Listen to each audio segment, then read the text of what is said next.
A fines de octubre de 1824, el virrey La Serna decide iniciar la campaña de ofensiva final contra el Ejército Unido, para lo cual ordenó la concentración de todas sus tropas entre el Cusco y el río Apurímac, así como una leva general para reclutar soldados, lo que explica la presencia de muchos indios y mestizos peruanos en el ejército realista.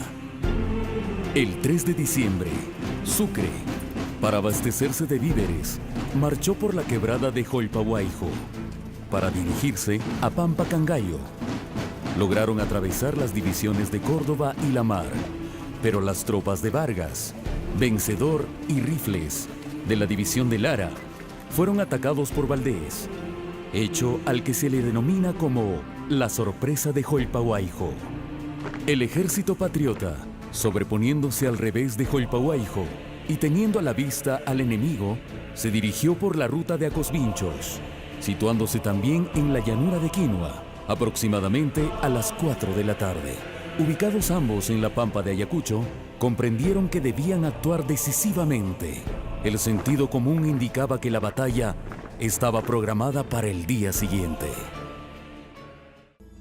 El 9 de diciembre de 1824, amaneció con un sol radiante que disipó las sombras de la noche y calentó los entumecidos cuerpos de los soldados. En la parte alta, en las faldas del Cerro Condorcunca, estaba ubicado el ejército español.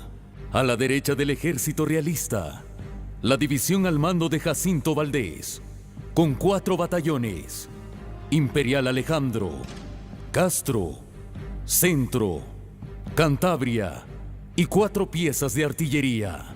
Al centro, la división de Juan Antonio Monet, constituida por 5 batallones: el primer regimiento, Burgos, Guías, Victoria y del Infante.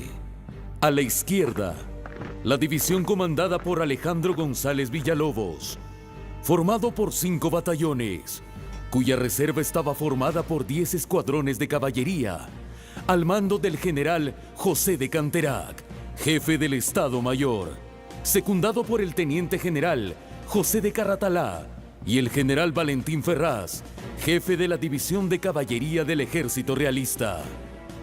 El total de fuerzas realistas combatientes era de 9.300, situados a las alturas del Condorcunca, con 14 piezas de artillería. El ejército patriota americano se ubicaba en las faldas del Condorcunca. Las posiciones ocupadas por el ejército patriota americano fueron las siguientes. La izquierda, confiada al mariscal de campo don José de la Mar, con la legión peruana, más los batallones número 1, 2 y 3. En la retaguardia, la primera división colombiana, al mando del general Jacinto Lara, conformada por los batallones Vargas, Rifles y Vencedor de Boyacá. La derecha, a órdenes del general José María Córdoba, la segunda división colombiana, conformada por los batallones Bogotá, Caracas, Voltígeros y Pichincha. Al centro, la división al mando del general Guillermo Miller, con los húsares de Junín, granaderos de Colombia, húsares de Colombia y granaderos a caballo de los Andes. Detrás de Lara y La Mar, el ejército de reserva de guerrilleros y montoneros, venidos de todo el Perú, dirigidos por Marcelino Carreño. Estaba allí también la artillería, dirigida por el comandante Lafuente, con una sola pieza de artillería. El total de fuerzas patriotas combatientes era de 5.800 hombres.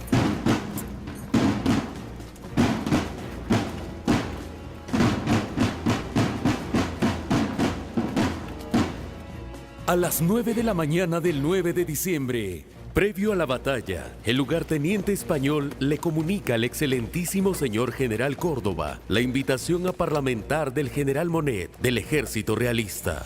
El general Córdoba accede pensando que aún en la guerra no puede ser mellada la caballerosidad. Acercándose al centro del campo de batalla, se saludan militarmente Córdoba y Monet.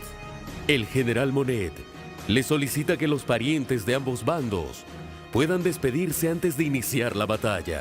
Córdoba está de acuerdo con el pedido, pero lo consultará con el general Sucre. Mandará al lugarteniente para saber si es factible acceder al pedido del general Monet.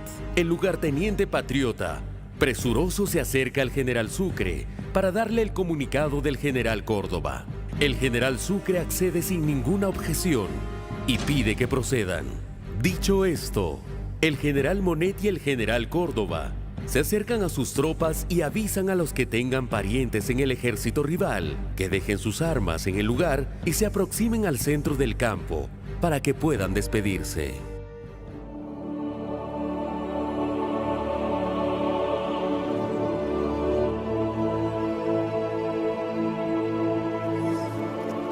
«37 peruanos, entre jefes y oficiales, y 26 colombianos, desciñéndose la espada, pasaron a la línea neutral donde, igualmente sin armas, los esperaban 82 españoles.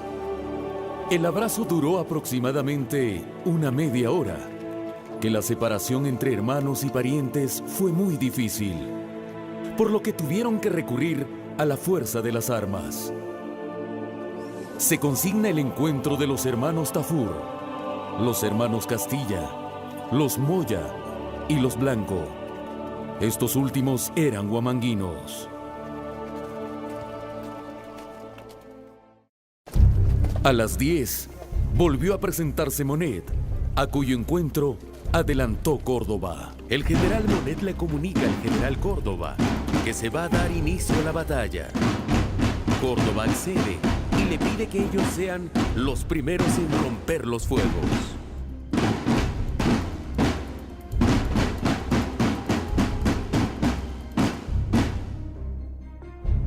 Al iniciar la batalla, el ejército español baja al encuentro de los patriotas. El general Lamar envía a Sucre a dirigir el ejército, puesto que él se encargaría del loco Valdés. El general Sucre, acercándose a Lara, manifiesta con firmeza: ¡Que Dios esté de nuestra parte, general!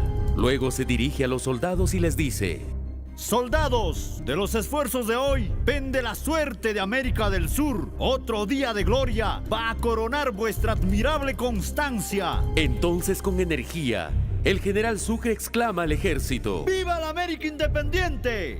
Del mismo modo se dirige Lara a sus tropas y los alienta diciendo que hoy el Perú será libre. Las tropas alentadas salen al encuentro de Valdés. Eran las 10 de la mañana cuando se inició la batalla, con el ataque vigoroso de la división de Valdés, compuesta de los mejores batallones realistas como Cantabria, Centro, Castro e Imperial Alejandro. La división de Lamar resiste y se va cediendo terreno, pero es rebasada. Es cuando los montoneros de Carreño cargaron contra Valdés. El choque fue violentísimo. Allí cayeron muertos en acción muchos soldados, que resistieron durante una hora, haciendo fracasar el plan de batalla de Valdés. Mientras Carreño contenía a Valdés, Lamar reorganizó sus batallones y Sucre, que estaba atento a lo que sucedía, reforzó a Lamar con el batallón Vargas y los húsares de Junín. En simultáneo, la infantería atacó por el centro y la caballería por los flancos, derrotando a la división Valdés. En su desesperación, temerariamente, el coronel español Joaquín Rubén de Celis, al mando del primer regimiento, inició el ataque por el lado izquierdo, ante la falta de órdenes de Monet y Villalobos por el retraso de Valdés. Sucre comprendió la urgencia de un ataque sorpresivo por el lado derecho y ordenó a Córdoba, indicando: ¡General Córdoba! ¡Si tomas la altura, está ganada la batalla! El joven general se apegó a su caballo y, dirigiéndose a sus batallones, sombrero de jipijapa en mano, les dijo: ¡Soldados! ¡Armas a discreción!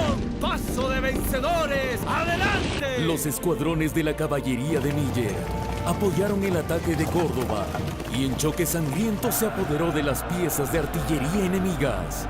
que no se había preparado aún para entrar en acción. Canterac interviene con la reserva, pero es arrasado por Córdoba y Miller.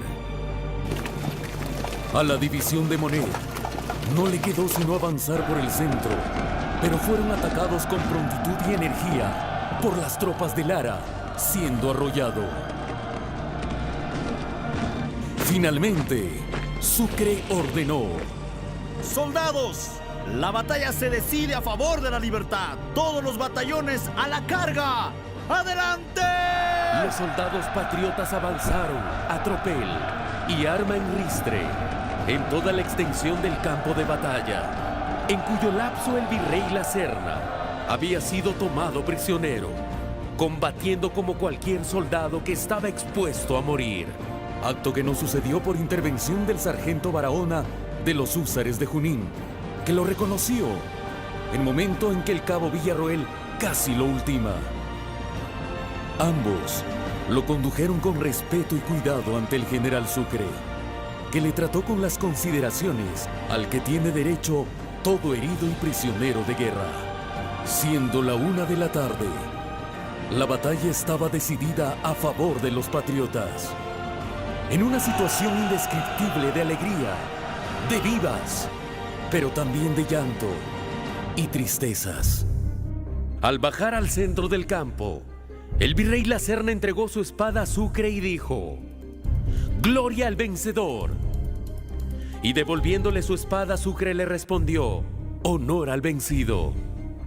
José de Canterac, que había convocado previamente una junta de guerra a sus generales, en vista de la captura del virrey, se presentó ante Sucre, acompañado de Lamar, para acordar los términos de la capitulación.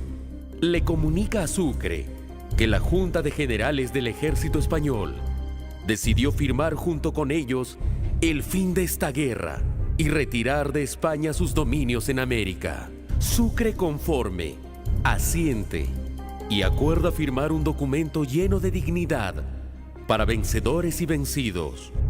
Pide firmar de momento en un tambor de guerra el documento previo al de mañana, siendo posible la verificación para luego acordar los detalles. Canterac, por su parte, pide que sea un escribano de Sucre el que redacte el texto, para luego firmarlo como acto de conformidad. Había culminado una gran epopeya, que significó la gloria de los patriotas como triunfadores y también de los realistas como derrotados, por las muestras de heroísmo de sus actores y por el significado para el Perú y la América. La batalla había durado más de 3 horas, luego del cual se contaron 1.400 muertos y 700 heridos por el ejército español, 300 muertos y 619 heridos por el lado independiente, que en opinión de entendidos fue una mortandad elevada para una batalla tan corta, lo que indica el valor con que se combatió. La grandeza de Ayacucho será inmortal.